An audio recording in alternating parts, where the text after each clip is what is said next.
प्रश्नावली 16.2 question number 9। एक बेलन की ऊंचाई व त्रिज्या 7.5 सेमी और 3.5 सेमी है। इसके संपूर्ण पृष्ठ का क्षेत्रफल और वक्र पृष्ठ के क्षेत्रफल में अनुपात ज्ञात करो। तो देखिए यहाँ पे हमको बेलन की माप दी हुई है, बेलन की ऊंचाई। तो बेलन की ऊंचाई हमारे पास है इसमें बराबर 7.5 सेंटीमीटर और बेलन की त्रिज्या हमारे पास है 3.5 सेंटीमीटर। तो हमें ऊंचाई को h के द्वारा व्यक्त करते हैं, त्रिज्या को r के द्वारा व्यक्त करते हैं। h का मान मिल गया हमको और r का मान मिल गया। हमें निकालना है बेलन का संपूर्ण पृष्ठ का क्षेत्रफल और वक्र पृष्ठ का क्षेत्रफल में अनुपात।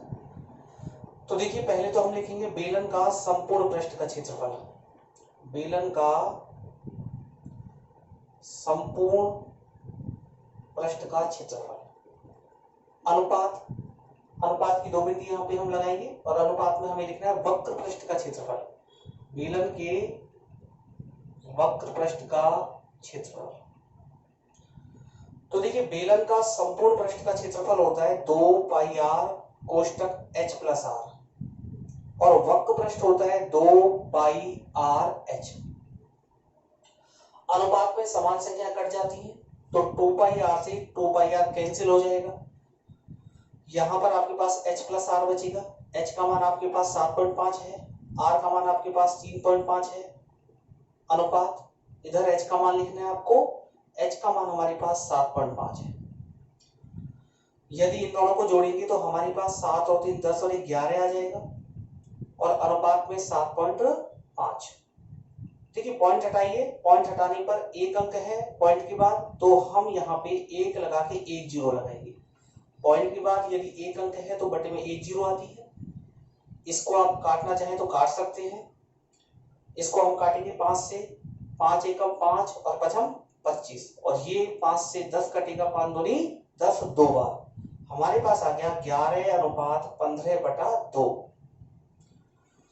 2 का 11 में क्रॉस गुणा कर दीजिए। 2 गुणा 11 करेंगे तो 22 आ जाएगा और अनुपात में क्या रह जाएगा 15 और यही आपका आंसर है। तो हमारा अनुपात आ गया 22 अनुपात 15। ये हो गया आपका क्वेश्चन नंबर 9। देखिए क्वेश्चन नंबर 10। 20 मीटर गहरा और 7 मीटर व्यास का एक कुआं खोदा गया और कुएं से निकाली गई मिट्टी से 22 × 14 मीटर माप का एक चबूतरा बनाया गया। चबूतरे की ऊंचाई ज्ञात करो। तो देखिए सवाल में हमें दिया गया है कि एक कुआं खोदा गया है, तो कुएं की जो माप है वो हमको दी गई है। कुआं बेलनाकार होता है, तो यहाँ पर हमें कुएं की जो माप है वो गहराई दे रखी है। गहराई को ही हम ऊंचाई कहते हैं। ये h का मान हो गया आपका, h बराबर 20 मीटर और व्यास हमको दे रखा है। व्यास हमारे पास है, व्यास बराबर 7 मीटर। और यदि हम व्यास को त्रिज्या में चेंज करते हैं तो त्रिज्या व्यास की आधी होती है, यानी हम 7 में कितने का भाग लगाएंगे 2 का। 7 का आधा यानी व्यास का आधा क्या होती है त्रिज्या। तो ये तो हो गई हमारे पास कुएं की माप। इधर हम चबूतरे की माप लिखते हैं, तो यहां पे हम लिख लेते हैं चबूतरे की माप। चबूतरे की माप में हमको 22 × 14 लिखा हुआ है, तो 22 तो हो गई चबूतरे की लंबाई और चौड़ाई हो गई हमारे पास 14 और हमसे किसका मान पूछा है ऊंचाई का। तो देखिए ये तो माप होगी आपके पास और आपसे इसमें पूछा है चबूतरे की ऊंचाई ज्ञात करो। सबसे पहली बात तो कुआं खोदा गया है और कुएं से जो भी मिट्टी निकली है उससे चबूतरा बना दिया, तो इसका अर्थ ये होगा कि कुएं का आयतन बराबर किसके होगा चबूतरे के आयतन की। तो हम लिखेंगे कुएं का आयतन बराबर चबूतरे का आयतन। यहां पर ध्यान देने वाली बात है कि कुएं से जो मिट्टी निकाली गई वो सारी मिट्टी, जितनी मिट्टी थी वो सब मिट्टी का हमने चबूतरा बना दिया। तो मिट्टी की मात्रा समान है, जितनी मिट्टी कुएं से निकली उतने का हमने चबूतरा बना दिया। तो ऐसी स्थिति में दोनों का आयतन कैसा होगा समान होगा। तो कुआं होता है बेलनाकार, तो यहां पर हम लिखेंगे पाई r² h। बेलन का आयतन होता है पाई r² h। बराबर में चबूतरा, चबूतरे में हमें लंबाई दी गई है, चौड़ाई दी गई है, ऊंचाई दी गई है। तो चबूतरा किस प्रकार का होगा? चबूतरा होगा घनाभ के आकार का, और घनाभ का आयतन होता है लंबाई गुणा चौड़ाई गुणा ऊंचाई। तो देखिए पाई का मान तो 22/7 काम में लेंगे हम। आर का मान हमारे पास 7/2 स्क्वायर है, इस वजह से हम इसको 2 बार लिखेंगे। आर का मान 2 बार हो गया। एच का मान हमारे पास कितना है? 20 मीटर, बराबर में लंबाई 22, चौड़ाई 14 और ऊंचाई का मान हमको ज्ञात करना है। अब इसके बाद देखिए हम अपना हल करेंगे संख्याओं को काटने के बाद। तो देखिए 7 से तो 7 कैंसिल हो जाएगा, 2 से 22 को 2 एकम 2, 2 एकम 2, इस 2 से 20 कैंसिल होगा, 2 एकम 2, 0 की 0। इसके बाद हमें क्या करना है? हमें ऊंचाई निकालनी है। ऊंचाई निकालने के लिए हम क्या करेंगे? जो भी संख्या बची है पहले उनको लिखो। 11 × 7 × 10, ये हमारे पास यहाँ बची हुई संख्या है, और ये दोनों संख्या गुणा में है, हमें ऊंचाई निकालनी है। तो गुणा की दोनों संख्या बटे में आ जाएगी, 22 और 14, 22 और 14 बटे में आ जाएगा। तो देखिए 11 का पहाड़ा 2 बार, 11 दूनी 22, 2 से 10 को काटेंगे 5 बार, इसके बाद 7 से 14 को काटेंगे 7 दूनी 14, 2 बार। हमारे पास बचा 5/2, और 2 का भाग यदि हम 5 पे देंगे तो हमारे पास आ जाएगा 2 दूनी 4, पॉइंट लगाएंगे और 2 पंजे 10, 2.5 मीटर। तो हमारी जो ऊंचाई होगी चबूतरे की वो कितनी होगी? 2.5 मीटर। ये क्वेश्चन नंबर आपका हो गया 10वां। देखिए क्वेश्चन नंबर 11, एक बेलनाकार बर्तन जिसमें पानी भरा हुआ है, यदि बर्तन की भीतरी त्रिज्या 14 सेमी है तो उसका भीतरी वक्र पृष्ठ ज्ञात करो। तो यहाँ पर आपको दे रखा है बेलनाकार बर्तन और जिसमें 30,800 घन सेमी पानी भरा जा सकता है। तो देखिए यहाँ पर घन सेमी इकाई लिखी हुई है और घन वाली इकाई होती है आयतन की। तो यहाँ पे हम समझ सकते हैं कि ये जो 30,800 है ये पानी का आयतन है। तो यहाँ पे हम लिखेंगे आयतन बराबर, आयतन आपको दे रखा है और आकृति कैसी है? बेलनाकार। तो बेलन का आयतन हो गया आपके पास 30,800 घन सेंटीमीटर। बेलन का आयतन इसलिए आपको यहाँ पर बेलन का फॉर्मूला लगाना होगा, और बेलन के आयतन का फॉर्मूला होता है πr² h बराबर 30,800 घन सेमी। तो ये तो हो गया आयतन आपके पास। आगे देखते हैं, बर्तन की भीतरी त्रिज्या 14 सेमी है, यानी आपको r का मान दे रखा है, r बराबर 14 सेंटीमीटर। त्रिज्या को r के द्वारा व्यक्त करते हैं और आपसे पूछा गया है उसका भीतरी वक्र पृष्ठ क्षेत्रफल ज्ञात करो।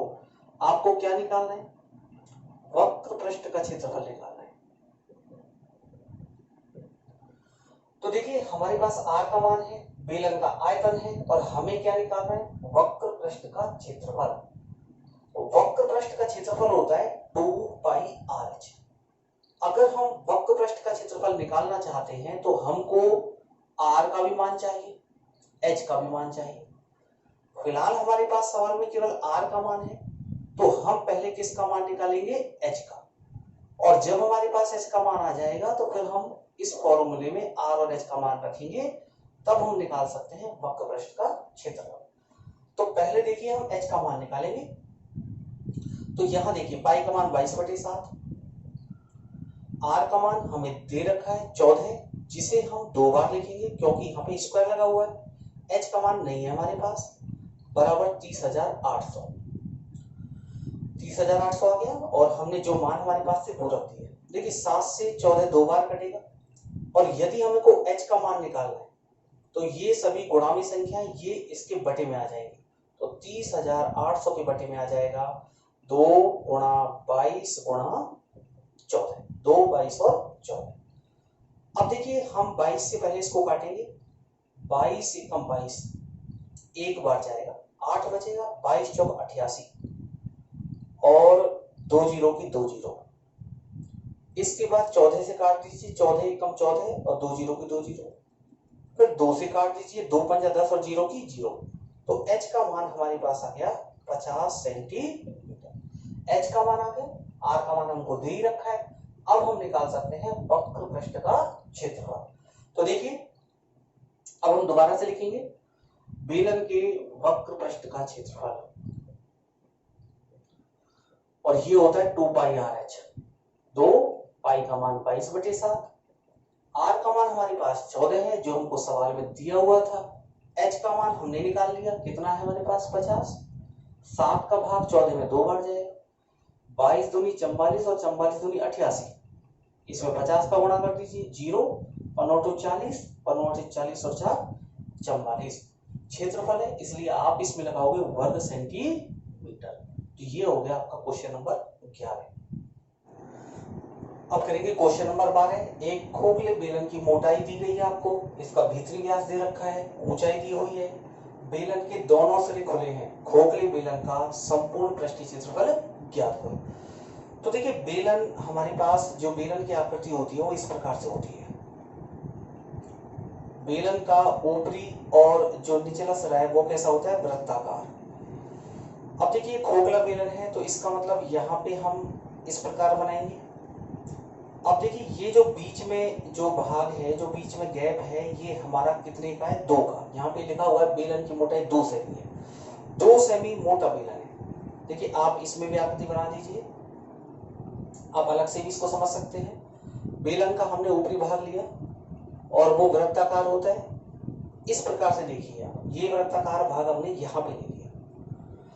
अब ये जो मोटाई है तो 2 है, ये जो मोटाई है बीच की ये कितनी है, 2 सेंटीमीटर, और भीतरी व्यास 14 है। व्यास कौन सा होता है, परिधि के 2 बिंदुओं को मिलाएंगे और वो केंद्र में से होकर जाएगा। देखो ये व्यास होता है ये वाला, तो ये व्यास भीतरी व्यास यानी भीतर का, यहां से लेके यहां तक आपको लेना है। ये व्यास हो गया आपका कितने का, 14 सेमी का। और यदि मैं इसको त्रिज्या में चेंज करूंगा तो मुझे आधा करना होगा, और त्रिज्या हमारे पास हो जाएगी 7। तो देखिए भीतरी त्रिज्या हो जाएगी 7, और यदि हम बाहरी त्रिज्या निकालना चाहते हैं तो यहां से लेके यहां तक होगी, और ये हो जाएगी 7 + 2, और ये हो जाएगी बराबर में 9। तो हमें क्या काम करना है, ऊंचाई आपको दे रखी है 26 सेमी। तो पहले हम यहाँ पे जो हमारे पास व्यास है भीतरी व्यास उसको लिखेंगे। भीतरी व्यास ये आपको दिया हुआ है 14 सेमी, और यहां से हम भीतरी त्रिज्या निकाल लेंगे। त्रिज्या व्यास की आधी होती है, 14 का आधा 7 हो जाएगा। और अब हम लिखेंगे बाहरी त्रिज्या।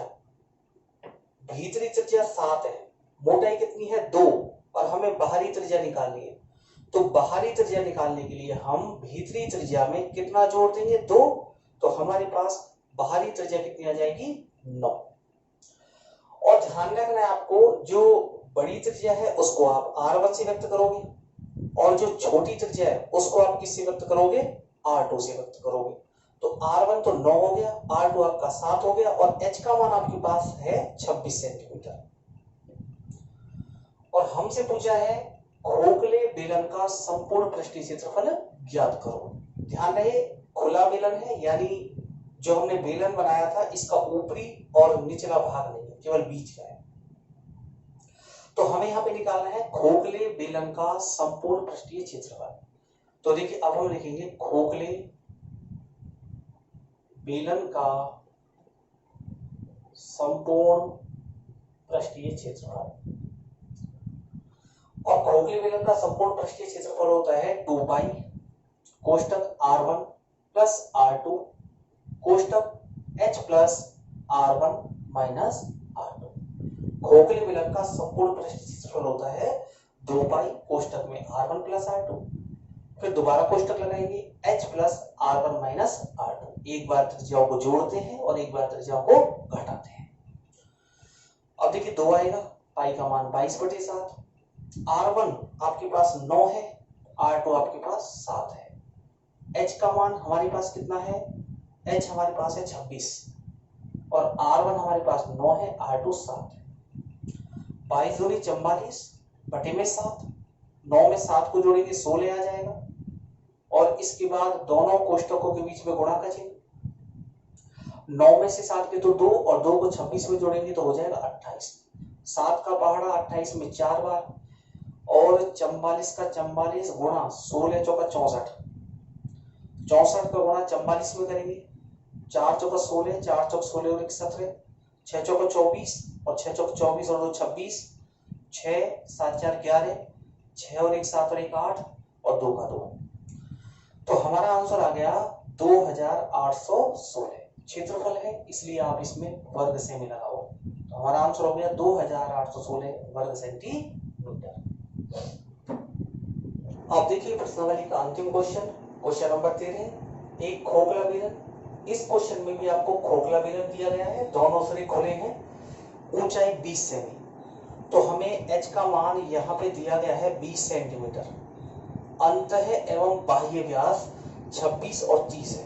तो यहाँ पर हमें लिखना है अंतः व्यास बराबर 26 सेंटीमीटर। अंतः व्यास है तो हम इसके द्वारा अंतः त्रिज्या निकालेंगे, और अंदर की त्रिज्या को हम R2 के द्वारा व्यक्त करेंगे, और व्यास से यदि त्रिज्या हम निकालते हैं तो हमें इसका आधा करना होगा, 26 का आधा हो जाएगा 13 सेंटीमीटर। इसके बाद हम लिखेंगे बाह्य व्यास। बाह्य व्यास बराबर दिया हुआ है 30 सेंटीमीटर, और इसके द्वारा हम बाह्य त्रिज्या निकालेंगे, और बाह्य त्रिज्या को हम R1 के द्वारा व्यक्त करेंगे, और R1 हमारे पास आ जाएगा 30 का आधा कितना होगा 15। तो देखिए अंतः व्यास से अंतः त्रिज्या आ गई, बाह्य व्यास से बाह्य त्रिज्या आ गई। अंतः त्रिज्या को R2 के द्वारा व्यक्त करेंगे, बाह्य त्रिज्या को R1 के द्वारा व्यक्त करेंगे। और अब देखिए हमें क्या निकालना है, खोखले बेलन का आयतन। तो यहाँ पर हम लिखते हैं खोखले बेलन का आयतन, और खोखले बेलन का आयतन होता है पाई कोष्टक R1 का स्क्वायर माइनस R2 का स्क्वायर इंटू h। पाई कोष्टक R1 का स्क्वायर माइनस R2 का स्क्वायर इंटू h। पाई का मान होता है 22/7, R1 15 तो 15 का स्क्वायर करना पड़ेगा, R2 हमारे पास 13 है, 13 का स्क्वायर करेंगे कोष्टक बंद, और h का मान हमारे पास कितना है यहाँ पे 20, और ये आ गया यहाँ पे 20। 22/7, 15 का स्क्वायर होता है 225, 13 का स्क्वायर होता है 169, और गुणा में कितना लिखा हुआ है 20। 13 गुणा 13 169 होता है, 15 गुणा 15 225 होता है। 22/7 गुणा, देखिए 15 में से 9 गए तो 6 बचे, और यहाँ पे 1 बचा, 11 में से 6 गए तो कितने बचे 5। तो 225 में से हमने 169 को घटा दिया, और हमारे पास कितना गया 56, और गुणा में कितना लिखा हुआ है 20, 7 × 8 56, 8 बार हमने 7 से इसको काट दिया, हमारे पास आंसर आ जाएगा 22 गुणा 8 गुणा 20। तो देखिए क्या होगा 22 दूनी 44, 440 आ गया, गुणा किसका कर देंगे 8 का, तो 8 से 0, 8 चौका 32, 8 चौका 32, 32 में 3 जोड़ेंगे और कितना आ जाएगा 35। तो हमारा आंसर आ गया 3520। आयतन है इसलिए सेंटीमीटर, और सेंटीमीटर के ऊपर हम क्या लगाएंगे क्यूब। तो आंसर हो गया 3532 घन सेंटीमीटर। ये हो गया आपका क्वेश्चन नंबर 13।